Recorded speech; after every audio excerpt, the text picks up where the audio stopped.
브라이언 정의 세계 도시 여행 이도 저도. 안녕하십니까, 글로벌 커뮤니케이터 브라이언 정입니다.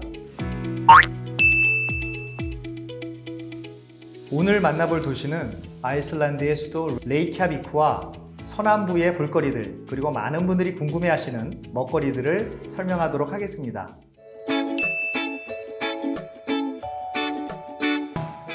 제일 먼저 추천드리는 곳은 바로 블루라군입니다. 여기는 서부고 남부고 할 것 없이 아이슬란드 최고의 볼거리라고 말씀드릴 수 있습니다. 저한테 아이슬란드에서 딱 하나만 보라고 하면 주저없이 블루라군을 고를 정도로 저의 원픽 추천 장소입니다. 여기는 검은 화산암과 비취색 온천이 잘 어우러져 있어서 정말 환상적인 그리고 아름다운 경관을 제공합니다.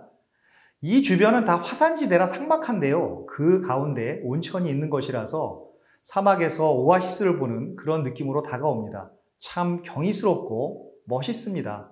그렇다고 해서 규모가 완전히 작지도 않습니다. 세계 최대의 야외 온천이라고 불릴 정도로 언제나 사람들로 꽉꽉 찹니다. 그렇다 보니 꼭 예약을 하고 가시는 것을 추천합니다. 공항이랑도 가까워서 저는 맨 마지막에 여기서 여독을 풀고 공항으로 이동하시는 것을 추천드립니다. 온천이 다 거기서 거기지 라고 생각하시는 분도 계실 텐데요. 이 블루라군에는 유황 성분과 미네랄이 많이 들어 있습니다. 그래서 피부 질환에도 좋고요. 근데 어느 정도로 이 유황 성분이 많이 들어 있는가 그러면 입욕 전에 블루라군 측에서 샴푸를 나눠줍니다. 이 전용 샴푸로 머리를 감지 않으면 탈색이 될 수도 있기 때문에 꼭 이 샴푸로 머리를 감고 들어가셔야 된다는 게 참 중요한 포인트가 되겠습니다. 우리나라 온천과는 좀 달리 수영복을 그리고 수건을 갖고 가셔야 됩니다. 안 그러면 역시 비싼 나라답게 대여료를 내야 하셔야 되고요. 그것도 시간제로 많이 쓸수록 더 많이 내셔야 합니다. 꼭 수건과 수영복을 가지고 가시는 게 좋고요. 다음에 소개해드릴 장소는 게이사르 간헐천입니다. 용암물이 땅구멍에서 용수숨 치는 게 정말 장관입니다. 그래서 물이 터지면 사람들이 막 탄성을 지르고 난리가 납니다. 그리고 혹시나 해서 드리는 말씀인데요, 재미삼아서 절대 간헐천 물에 손을 담그시면 안 됩니다. 그대로 화상을 입을 수가 있습니다. 거기에 경고문이 있는데요, 참 재밌습니다. 병원은 여기서 63km 떨어져 있다. 간접적으로 표현하는 이 문구가 참 재밌었습니다. 아이슬란드 사람들은 이렇게 유쾌한 삶을 사는 것 같습니다. 다음은 아이슬란드 말로 황금폭포라는 뜻의 굴포스 폭포가 있습니다. 2단으로 되어 있는데 이 옆으로 무지개가 확 뜨는데요, 정말 아름답습니다.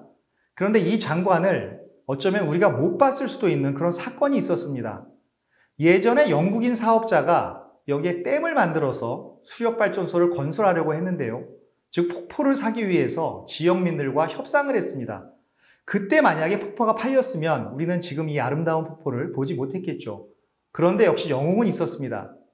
한 아이슬란드 소녀가 나타나서 나는 나의 친구인 이 굴푸스 폭포를 절대 팔 수 없다라고 강력히 결사반대를 해서 이 폭포를 지켜냈다라고 합니다.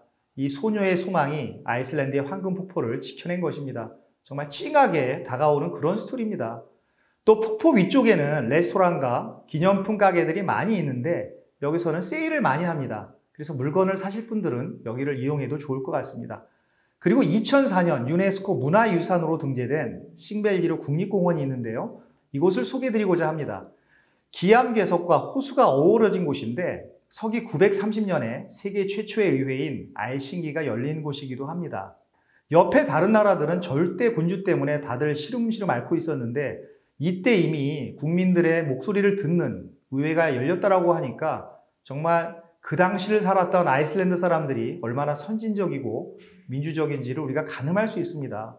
그런데 여기는 입장료가 없지만 그 대신 주차료가 있습니다. 근데 많은 사람들이 지키는 사람이 없다고 해서 주차료를 안 내고 가는 경우도 있는데요, 현지 사람들은 절대 안 그렇고 관광객들이 주로 그렇죠. 그런데 나중에 몇십 배의 딱지가 날라옵니다. 그래서 나중에 후회하지 마시고 꼭 낼 건 내시고 정직하게 주차를 하시기 바랍니다. 참고로 여기 게이사르 간헐천이랑 굴포스 폭포하고요, 그리고 싱벨기르 국립공원을 합쳐서 아일랜드 최고의 관광지인 골든 서클이라고 부릅니다. 렌터카로 다녀도 하루가 꼬박 걸리니까요, 시간을 잘 배분하셔야 합니다. 또 다른 자연경관을 굳이 생각하신다면 굴포스와 함께 3대 폭포라고 불리는 스코가포스, 셀리아 란드스포스를 추천드립니다.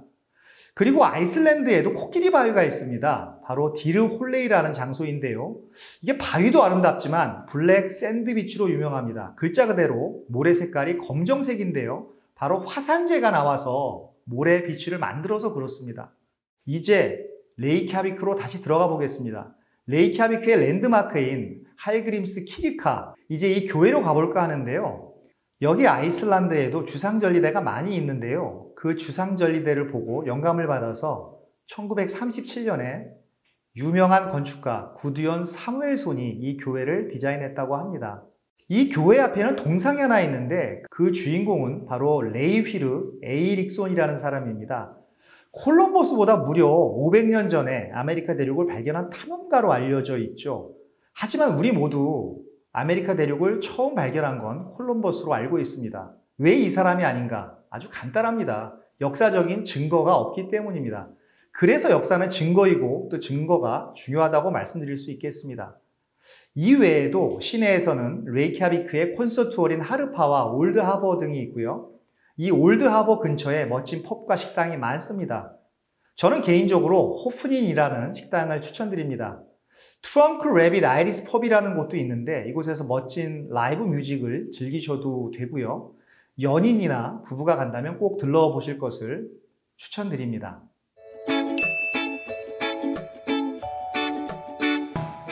이제 슬슬 먹는 이야기를 해볼까 합니다. 아이슬란드는 추운 지역이라서 오래 보관할 수 있는 음식들이 아주 잘 발달해 있는데요. 아무래도 섬이니까 생선 요리도 많고 유제품, 양고기 등도 발달해 있습니다. 그 중에서 꼭 먹어봐야 하는 음식을 제가 소개시켜 드리자면 첫 번째로 바이킹들이 아이슬란드에 정착하면서 전래된 음식인 스퀴루가 있습니다.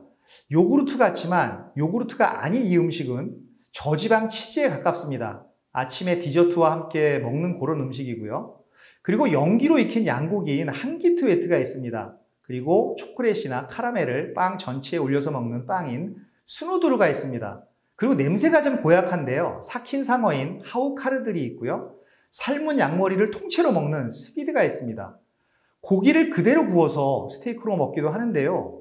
소보다는 양과 말을 많이 먹습니다. 아이슬란드를 다니다 보면 방목되는 말이 많이 있는데 이 말들이 전부 승마용이 아니라 먹는 식용용이라는 것입니다. 또 사람들이 제게 묻는 것 중 하나가 핫도그인데요. 바이알린스 베스티라고 하는 핫도그 가게를 추천드립니다. 바로 이곳에서 전 미국 대통령이었던 빌 클린턴 대통령이 핫도그를 즐겼다고 합니다. 저는 개인적으로 독일 핫도그가 더 맛있었습니다.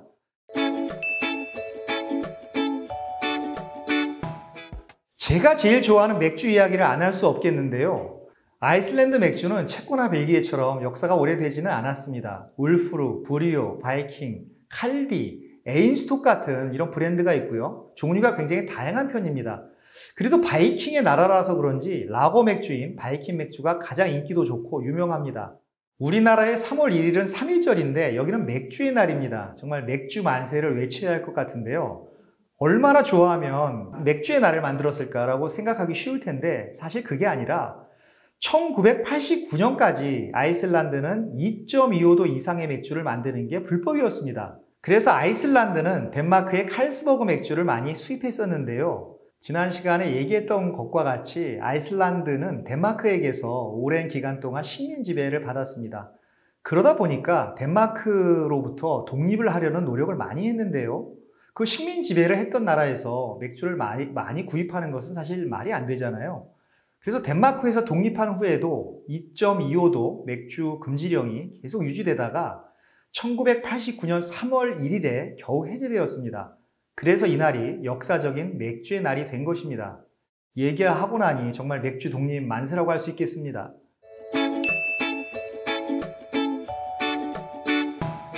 저는 레이캬비크는 치유입니다라고 말씀드리겠습니다.